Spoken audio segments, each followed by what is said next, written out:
they might be late.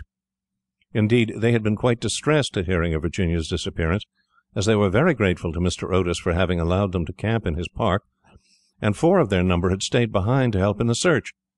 The carp pond had been dragged and the whole chase thoroughly gone over, but without any result. It was evident that, for that night at any rate, Virginia was lost to them, and it was in a state of deepest depression that Mr. Otis and the boys walked up to the house, the groom following behind with the 2 horses and a pony. In the hall they found a group of frightened servants, and lying on a sofa in the library was poor Mrs. Otis, almost out of her mind with terror and anxiety, and having her forehead bathed with eau de cologne by the old housekeeper. Mr. Otis at once insisted on her having something to eat, and ordered up supper for the whole party. It was a melancholy meal, as hardly anyone spoke, and even the twins were awestruck and subdued, as they were very fond of their sister. When they had finished, Mr. Otis, in spite of the entreaties of the little Duke, ordered them all to bed, saying that nothing more could be done that night, and that he would telegraph in the morning to Scotland Yard for some detectives to be sent down immediately. Just as they were passing out of the dining-room, midnight began to boom from the clock tower, and when the last stroke sounded they heard a crash and a sudden shrill cry. A dreadful peal of thunder shook the house. A strain of unearthly music floated through the air. A panel at the top of the staircase flew back with a loud noise, and out on the landing, looking very pale and white, with a little casket in her hand, stepped Virginia. In a moment they had all rushed up to her. Mrs. Otis clasped her passionately in her arms, the Duke smothered her with violent kisses, and the twins executed a wild war dance round the group. "Good heavens, child, where have you been?" said Mr. Otis, rather angrily, thinking that she had been playing some foolish trick on them. "Cecil and I have been riding all over the country looking for you, and your mother has been frightened to death. You must never play these practical jokes any more." "Except on the coast, except on the coast," shrieked the twins as they capered about. "My own darling, thank God you are found. You must never leave my side again," murmured Mrs. Otis, as she kissed the trembling child and smoothed the tangled gold of her hair. "Papa," said Virginia quietly, "I have been with the ghost. He is dead, and you must come and see him. He had been very wicked, but he was really sorry for all that he had done, and he gave me this box of beautiful jewels before he died." The whole family gazed at her in mute astonishment, but she was quite grave and serious, and turning round she led them through the opening in the wainscoting down a narrow secret corridor, Washington following with a lighted candle which he had caught up from the table. Finally they came to a great oak door studded with rusty nails. When Virginia touched it, it swung back on its heavy hinges, and they found themselves in a little low room with a vaulted ceiling and one tiny grated window. Embedded in the hall was a huge iron ring, and chained to it was a gaunt skeleton that was stretched out at full length on the stone floor, and seemed to be trying to grasp with its long fleshless fingers an old-fashioned trencher and ewer that were placed just out of its reach. The jug had evidently been once filled with water, as it was covered inside with green mould. There was nothing on the trencher but a pile of dust. Virginia knelt down beside the skeleton, and folding her little hands together began to pray silently, while the rest of the party looked on in wonder at the terrible tragedy whose secret was now disclosed to them. "Hello!" suddenly exclaimed one of the twins, who had been looking out the window to try and discover in what wing of the house this room was situated. "Hello! The old withered almond tree has blossomed. I can see the flowers quite plainly in the moonlight." "God has forgiven him," said Virginia gravely, as she rose to her feet, and a beautiful light seemed to illumine her face. "What an angel you are!" cried the young Duke, and he put his arm round her neck and kissed her. Chapter 7. 4 days after these curious incidents, a funeral started from Canterville Chase at about 11 o'clock at night. The hearse was drawn by 8 black horses, each of which carried on its head a great tuft of nodding ostrich plumes, and the leaden coffin was covered by a rich purple pall on which was embroidered in gold the Canterville coat of arms. By the side of the hearse and the coaches walked the servants with lighted torches, and the whole procession was wonderfully impressive. Lord Canterville was the chief mourner, having come up specially from Wales to attend the funeral. and sat in the first carriage along with little Virginia.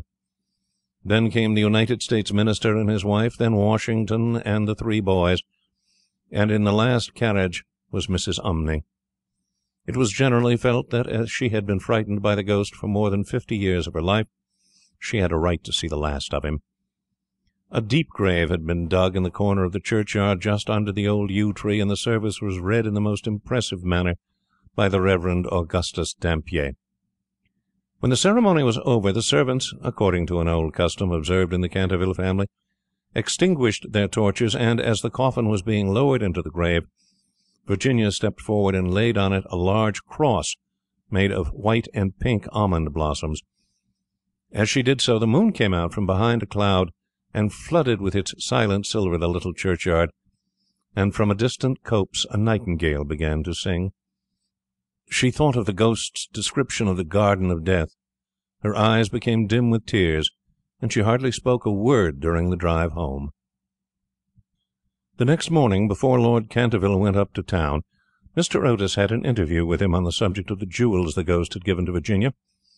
They were perfectly magnificent, especially a certain ruby necklace with old Venetian setting, which was really a superb specimen of 16th-century work, and their value was so great that Mr. Otis felt considerable scruples about allowing his daughter to accept them. "My lord," he said, "I know that in this country mortmain is held to apply to trinkets as well as to land, and it's quite clear to me that these jewels are, or should be, heirlooms in your family. I must beg you accordingly to take them to London with you, and to regard them simply as a portion of your property which has been restored to you under certain strange conditions. As for my daughter, she is merely a child, and has as yet, I am glad to say, but little interest in such appurtenances of idle luxury. I am also informed by Mrs. Otis, who, I may say, is no mean authority upon art, having had the privilege of spending several winters in Boston when she was a girl, that these gems are of great monetary worth, and if offered for sale would fetch a tall price. Under these circumstances, Lord Canterville, I feel sure that you will recognize how impossible it would be for me to allow them to remain in the possession of any member of my family. And indeed all such vain gauds and toys, however suitable or necessary to the dignity of the British aristocracy, would be completely out of place among those who have been brought up on the severe, and I believe immortal, principles of republican simplicity. Perhaps I should mention that Virginia is very anxious that you should allow her to retain the box as a memento of your unfortunate but misguided ancestor. As it is extremely old, and consequently a good deal out of repair, you may perhaps think fit to comply with her request. For my own part, I confess I am a good deal surprised to find a child of mine expressing sympathy with medievalism in any form, and can only account for it by the fact that Virginia was born in one of your London suburbs shortly after Mrs. Otis had returned from a trip to Athens." Lord Canterville listened very gravely to the worthy minister's speech, pulling his grey moustache now and then to hide an involuntary smile, and when Mr. Otis had ended, he shook him cordially by the hand and said, "My dear sir, your charming little daughter rendered my unlucky ancestor, Sir Simon, a very important service, and I and my family are much indebted to her for her marvellous courage and pluck. The jewels are clearly hers, and, egad, I believe that if I were heartless enough to take them from her, the wicked old fellow would be out of his grave in a fortnight, leading me the devil of a life. As for their being heirlooms, nothing is an heirloom that's not so mentioned in a will or legal document, and the existence of these jewels has been quite unknown. I assure you I have no more claim on them than your butler, and when Miss Virginia grows up I dare say she'll be pleased to have pretty things to wear.